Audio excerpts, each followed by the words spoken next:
We have been very clear that as it relates to sanctions policy, we are prepared to alleviate sanctions on the basis of progress at those talks, and we will re-implement those sanctions if there is regress or if there's an absence of talks.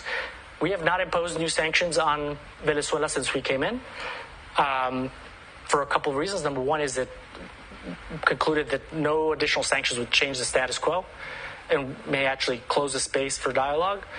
But at the same time, law enforcement actions have continued unfettered. We saw the kind of seizure of the Venezuela plane in Argentina, the Alex Saab case. Those have been very clear law enforcement efforts consistent with the Verdad Act that was signed or supported by nearly 20 Democrats and Republicans has really been the approach we've tried to follow.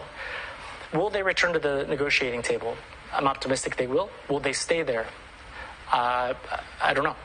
And so anything that we do on the sanctions side, we're going to limit and we're going to put a time to it so that if talks fall apart or they delay, we will re-implement those sanctions. And that really, I think, is a formula that may not lead to a perfect election in 2024.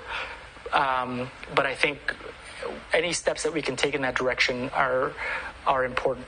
The